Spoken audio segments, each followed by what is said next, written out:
Bulletin का बाकायदा आगाज करते हैं। सबसे पहले आज की अहम खबर, चीफ जस्टिस पाकिस्तान की तकर्रुरी के लिए पार्लिमानी कमेटी का इजलास होगा। सुप्रीम कोर्ट के चीफ जस्टिस की तकर्रुरी के लिए नामों पर गौर किया जाएगा। कमेटी में नून लीग के सेनेटर आजम नजीर तारड़, पीपल्स पार्टी के सेनेटर फारूक एच नाइक शामिल, पीटीआई के सेनेटर अली जफर और जेयूआई के सेनेटर कामरान मुर्तजा शामिल। कौमी असम्बली से नून लीग के ख्वाजा आसिफ, हसन इकबाल, शाइस्ता परवेज मलिक शामिल हैं, जबकि पीपल्स पार्टी ने राजा परवेज अशरफ और नवीद कमर के नाम भिजवाए। चेयरमैन पीटीआई बैरिस्टर गौहर और साहिबजादा हामिद रजा शामिल होंगे। यासिर मलिक इस्लामाबाद से हमारे साथ मौजूद हैं। यासिर, बताएगा ये इजलास खुसूसी कमेटी का कब होगा और आज रात 12 बजे तक का गालिबन वक्त है कोई नाम फाइनल करने के लिए? नए चीफ जस्टिस ऑफ पाकिस्तान की तैनाती के लिए आज पार्लिमानी कमेटी का पहला इजलास जो है वो कमेटी रूम नंबर 5 में पार्लियामेंट हाउस में शाम 5 बजे होगा।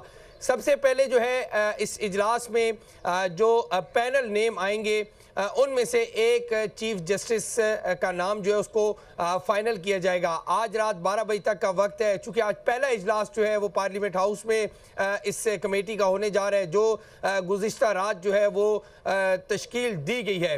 अगर कमेटी की बात की जाए तो सेनेट से इसमें मुस्लिम लीग नून के आदम नज़ीर तारड़, जबकि पाकिस्तान पीपल्स पार्टी के फारूक एच नाइक और इसी तरह से जेयूआई के कामरान मुर्तज़ा और बैरिस्टर अली जफर पाकिस्तान तहरीक इंसाफ से हैं। मुस्लिम लीग नून की अब कौमी असम्बली से जो 8 मेंबरान इस कमेटी में शामिल किए गए हैं उसमें मुस्लिम लीग नून के शाइस्ता परवेज मलिक, एहसन इकबाल और ख्वाजा मोहम्मद आसिफ हैं, जबकि पाकिस्तान पीपल्स पार्टी के राजा परवेज अशरफ और नवीद कमर को इस कमेटी का हिस्सा बनाया गया है। एमक्यूएम से रायना है जिनको इस कमेटी में शामिल किया गया है और बैरिस्टर इसी तरह से जो बैरिस्टर गौहर हैं वो आज़ाद रुकन हैं, पाकिस्तान तहरीक इंसाफ के हैं और इसी तरह से जो साहिबजादा हामिद रजा हैं सुन्नी इत्तेहाद कौंसिल के, उनको भी शामिल किया गया है। आज ये पहला इजलास होने जा रहा है और एक पैनल नेम आएगा। 3 मोस्ट सीनियर जो जजेस होंगे उनमें से किसी एक का इंतखाब आज जो है वो कर लिया जाएगा और इस कमेटी के जो सेक्रेटरी हैं, सेक्रेटरी कौमी असम्बली जो है वही इसी कमेटी के सेक्रेटरी भी हैं। उनसे आज हमारी बात हुई है और उन्होंने ये बताया है कि आज कभी इम्कान है कि आज रात 12 बजे से पहले एक नाम जो है नए चीफ जस्टिस ऑफ पाकिस्तान कौन होंगे उनका नाम जो है वो फाइनल कर लिया जाएगा। आज ये नाम फाइनल किया जाएगा। बहुत शुक्रिया आपका यासिर।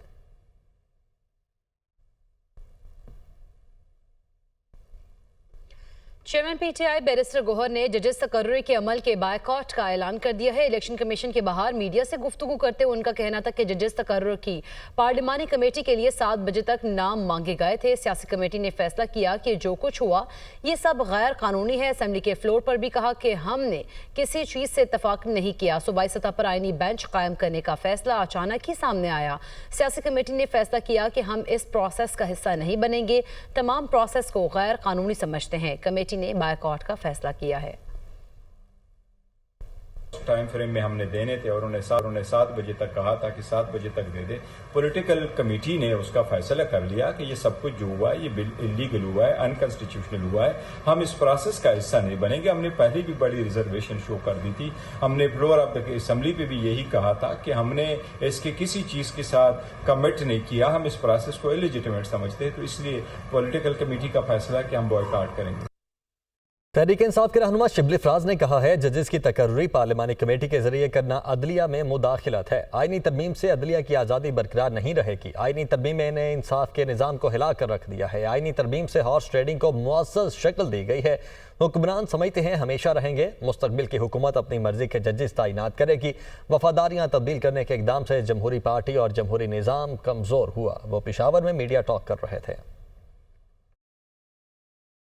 मैं पार्लियामेंटेरियन होने के नाते से ये बात कर रहा हूँ कि ये मदाखलत है, इससे आज़ाद जजेस नहीं आ सकते, इससे अदलिया की आज़ादी बरकरार नहीं रह सकती। ये तो समझते हैं ना कि ये आज यही हैं और हमेशा ये रहेंगे।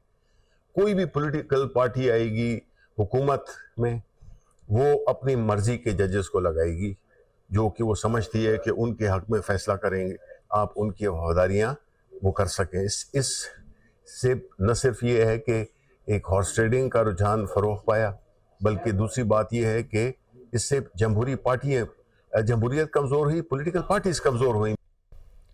सुप्रीम कोर्ट में 26वीं आईनी तरमीम को चैलेंज कर दिया गया। सुप्रीम कोर्ट से 26वीं आईनी तरमीम कलअदम करार देने की इस्तदा मोहम्मद अंस नामी दरख्वास्त गुजार ने वकील अदनान खान की वसातत से आईनी दरख्वास्त दायर की। 26वीं आईनी तरमीम के खिलाफ दरख्वास्त में विफाक को फरीक बनाया गया है, जबकि दरख्वास्त में मौक़िफ़ अपनाया गया है कि पार्लियामेंट का कानून साजी का इख्तियार है और पार्लियामेंट 2/3 अक्सरियत से आइन में तरमीम कर सकती है।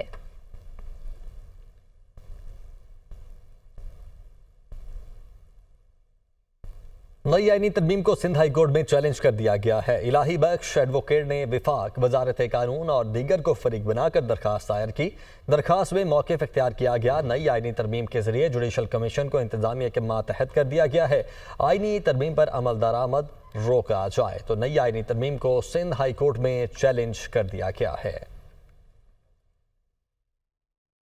चीफ जस्टिस काजी फाइज ईसा आज चैम्बर वर्क पर चले गए हैं। जस्टिस मंसूर अली शाह का बेंच कमरा अदालत नंबर 1 में मुंतकिल हो गया है। चीफ जस्टिस काजी फाइज ईसा चैम्बर वर्क के दौरान फैसले लिखेंगे। चीफ जस्टिस काजी फाइज ईसा 25 अक्टूबर को रिटायर हो जाएंगे।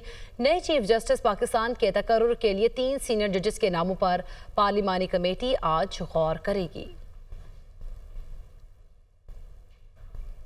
वज़ीर-ए-आज़म शहबाज शरीफ की ज़ेर सदारत वफाकी काबीना का इजलास। 11 निकाती एजेंडे पर गौर। इजलास में हज पॉलिसी की मंजूरी दी जाएगी। काबीना इजलास में मुल्क की मुआशी सूरत हाल का जायजा लिया जा रहा है। घरेलू तशद्दुद बिल 2024 की मंजूरी का इम्कान। फार्मेसी काउंसिल ऑफ पाकिस्तान की तश्कील 9 पर गौर।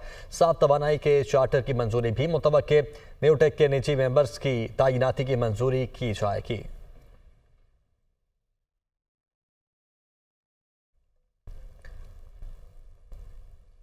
बलूचिस्तान में सैलाब मुतासरीन की बहाली के लिए 22 करोड़ में से 2 करोड़ 20 लाख डॉलर खर्च होने का इंकशाफ। आलमी बैंक ने 40 करोड़ डॉलर्स कर्ज मंजूर किया। 21 करोड़ 30 लाख डॉलर की पहली किस्त इस्तेमाल होने के बाद 18 करोड़ 70 लाख डॉलर की दूसरी किस्त मिलेगी। वजारत खजाना के पास फंड्स मौजूद, लेकिन हुकूमत बलूचिस्तान प्रोजेक्ट पर अमल दरामद करने में नाकाम है। इसी पर बात करेंगे। मुदस्सिर अली राना हमारे साथ मौजूद हैं। मुदस्सिर अली राना, आगाह कीजिएगा, आखिर फंड्स भी मौजूद हैं लेकिन नाकाम क्यों है इसकी अमल दरामद करने पर?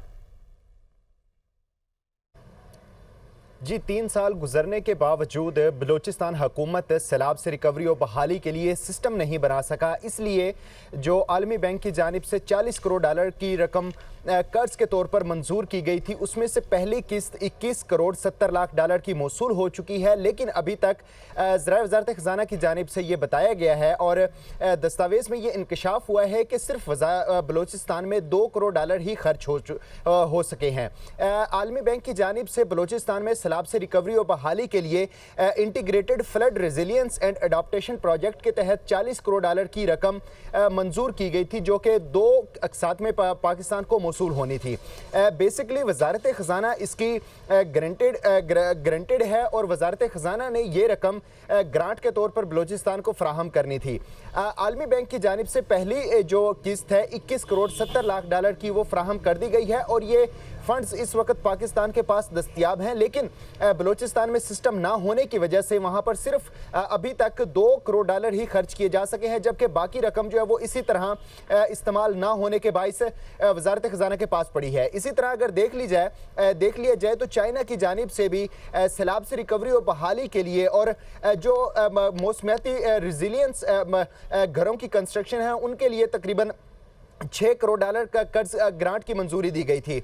उसमें से 60,000 डॉलर फ्राहम कर दिए गए हैं, जिसमें से इब्तदाई तौर पर 3,000 से जायद घर तामीर किए जाने थे और ये पायलट प्रोजेक्ट था।